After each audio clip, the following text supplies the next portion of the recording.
Welcome back to another installment in the VIPER Mainframe Emulation series. We're talking about the project that I created and am maintaining and improving, which is the VIPER Mainframe Emulator.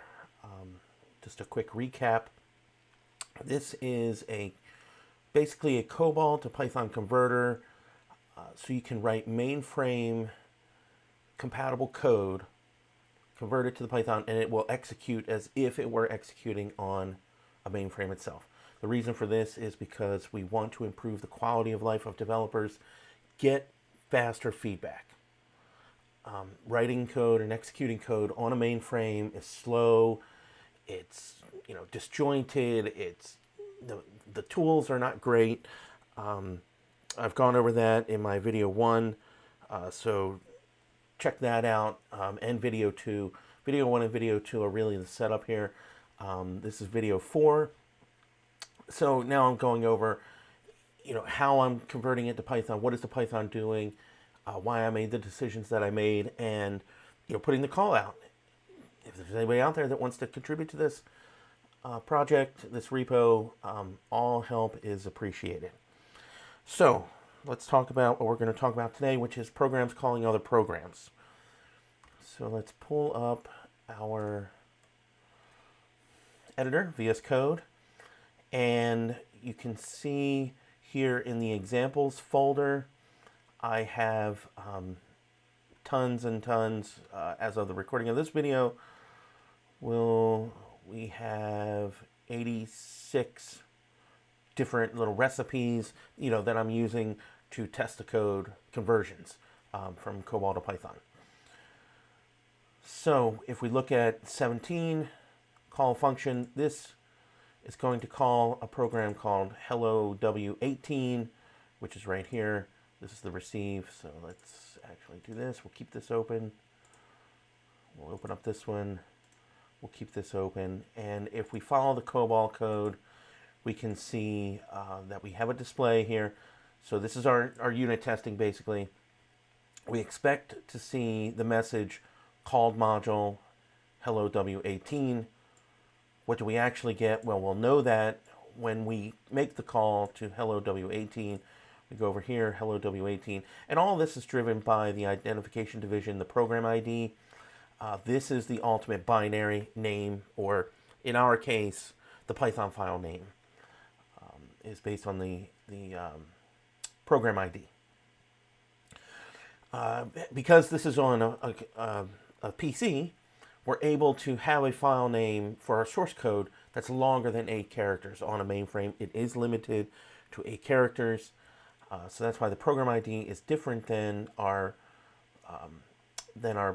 source code file name here, which is hello w18 call receive function. So it's, what's the functionality of receiving a call? This program simply calls a display. Now this should be go back, not stop run. But so on a mainframe, actually stop run would terminate all execution, including the calling program. Go back returns back. So here we go. We found a slight flaw in that mainframe emulation parity, which is stop run will still return back to whatever called it. But let's go ahead and make that update right now, live. This is what it's all about, people, right?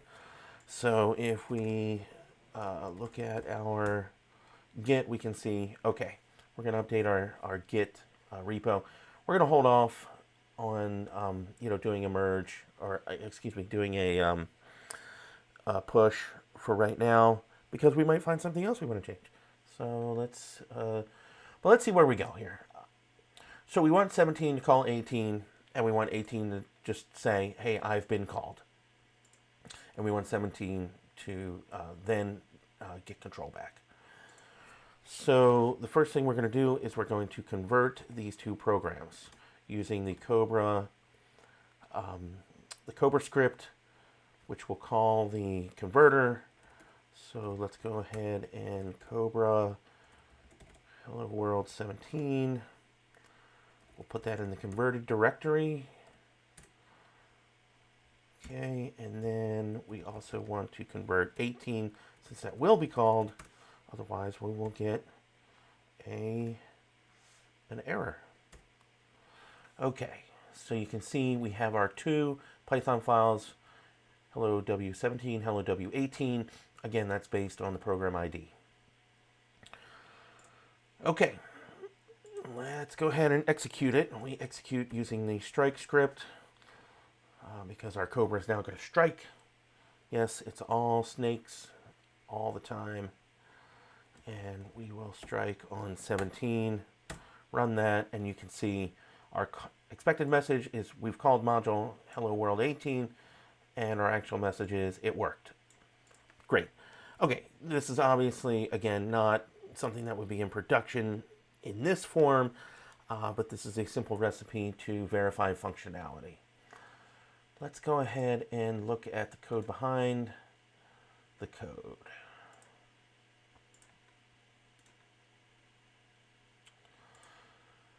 All right, in hello W17, we have our standard setup here.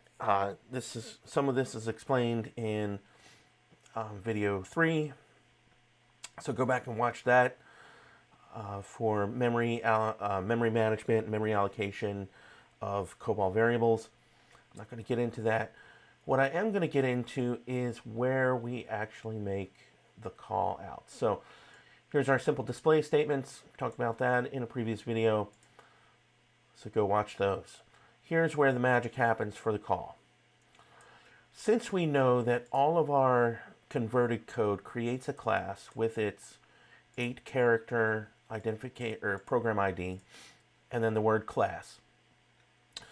When we're over here and we know that we're doing a call, we can determine what that class is going to be, or what that class name is going to be, so we can go ahead and allocate, or not allocate, but instantiate an instance of that class. Since we also hard-coded the name in the call statement, we know that we need to import that module so that we have access to that class for instantiation. If we want to pass memory values, or we want to pass variable values back and forth, we can use the EIB.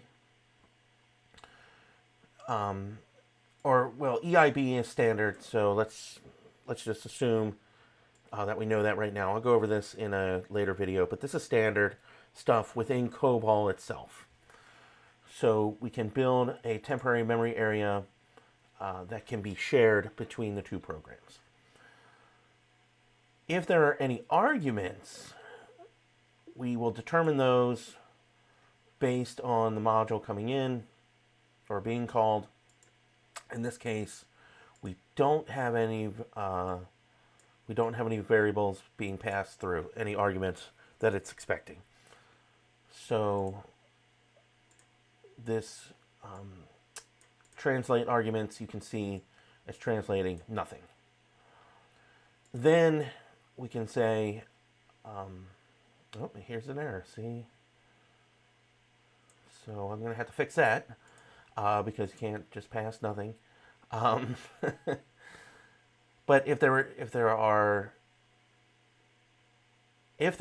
arguments, it will pass those arguments when it calls its main function.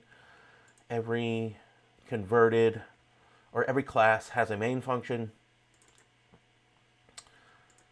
Otherwise, it will call it with no arguments.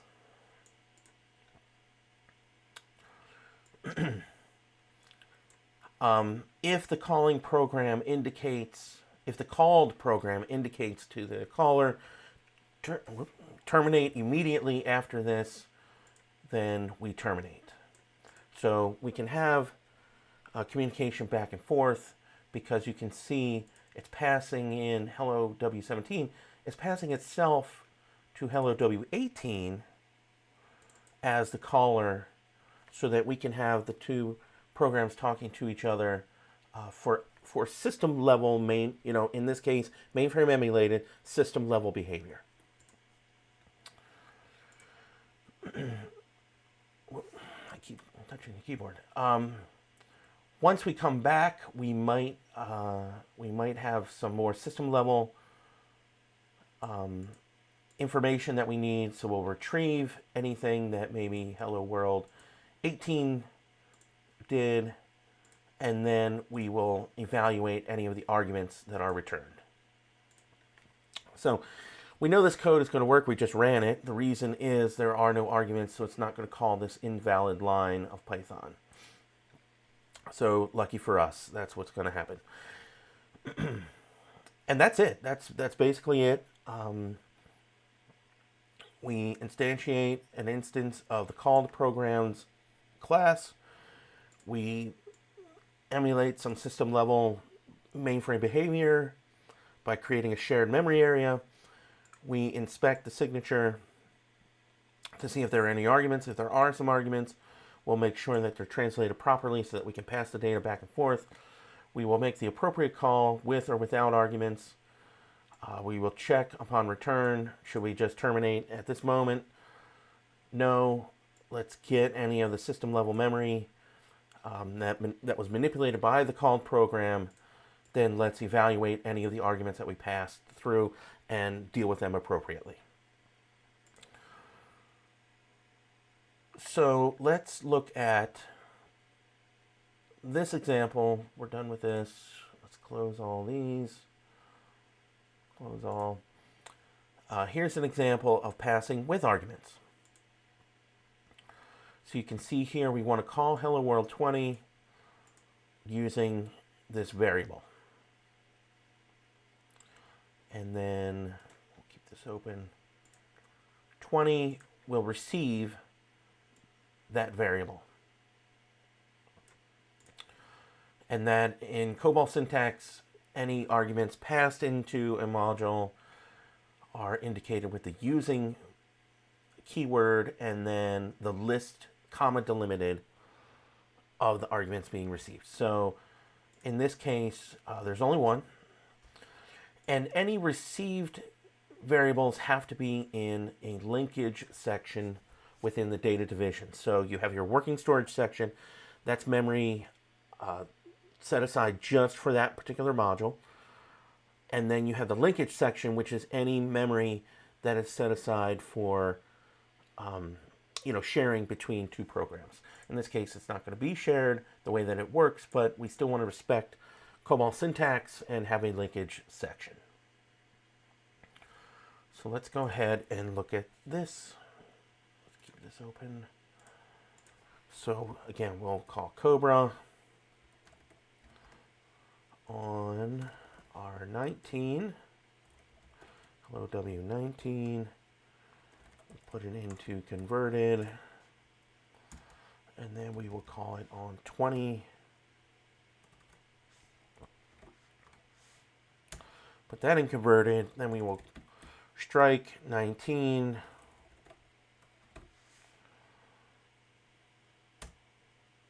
And we could see we expected in 19, if we remember correctly, we expected the message called module hello W20 with the value of default, and then I put an asterisk here to indicate that there was a space at the end of the word default because we have 8 characters set aside for this variable, but the word default is 7 characters long. So there should be a space and then an asterisk. Over here, we're going to display the prefix, we've called the module. We're going to display the variable, which is 8, and then we're going to display an asterisk. So there should be the word default with a space after, because in this literal, there are no spaces. And we can see that that's what happened. Then we were changing the value of pass variable from the word default with a space to the module name, which is hello W20. And upon return, we expect to see the value of hello W20 in the variable. And in our results here, we can see that that worked. So let's look at the code behind on this. What am I doing? Just click on it. And this is where we evaluate the arguments coming back. So you can see here, we did the translate arguments, which is getting the actual value of the variable, of past variable. That's when we passed in using arguments.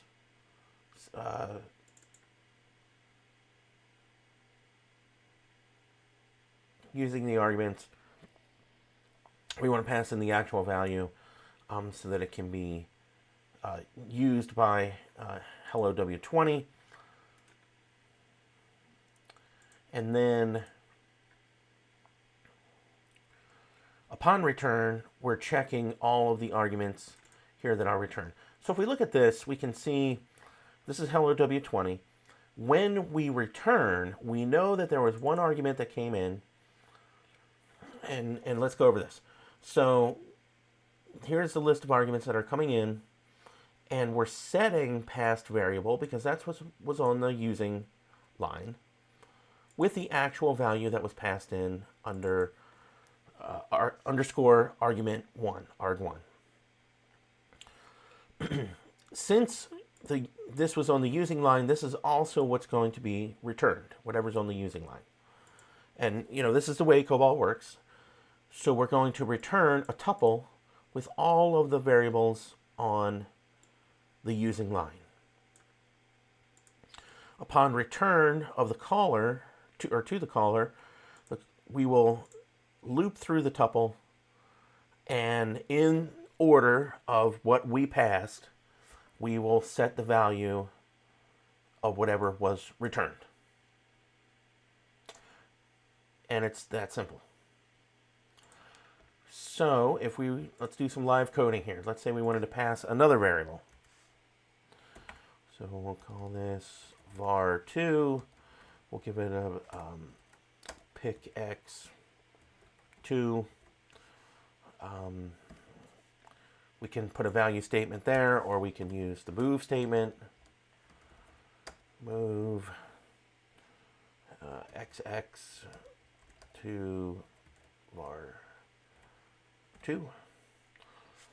And remember, periods are optional, so you can see there's no period until here. We can put a period here if we want.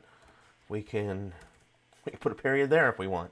And COBOL will say that's okay. And in this case, when we use the call, we're going to, I think it's a comma. It might be a space, but I'm pretty sure it's a comma.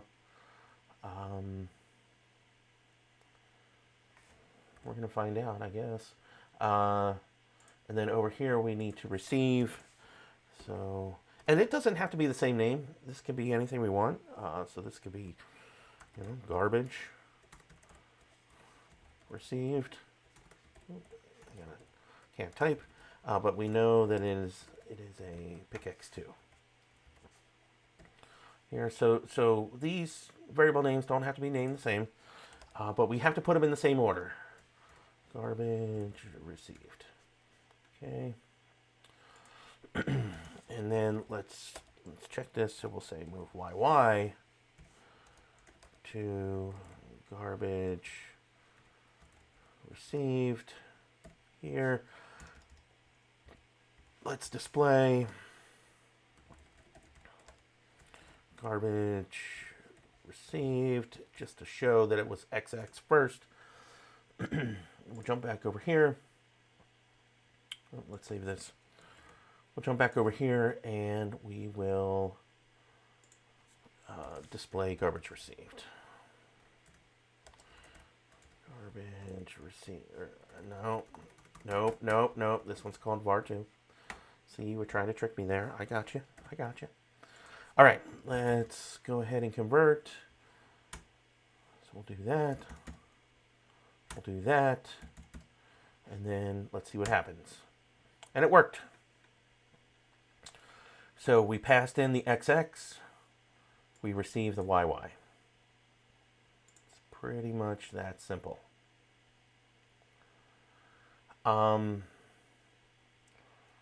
So we can pass theoretically any amount of variables.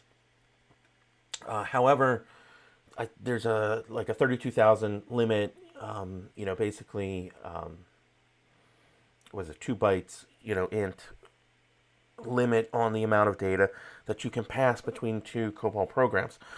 And that's why they introduced the addressing system and pointers to addresses within memory.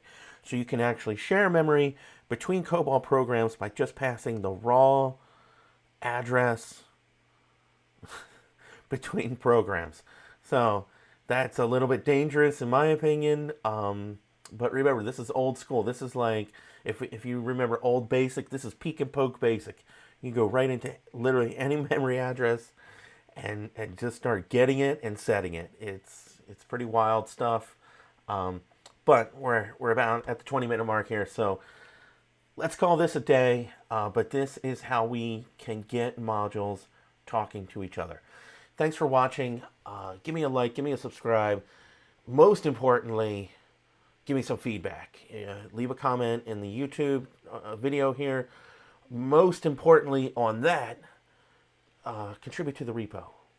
Seriously. I'm one guy. I'm making a lot of mistakes. We've already found code that if we look at our 17 again, here's an error. Okay, thanks. The only reason I never discovered it before this point is because I didn't look close enough to the converted code and never had to call this actual line, so Python never had a problem with it. Until next time, thank you.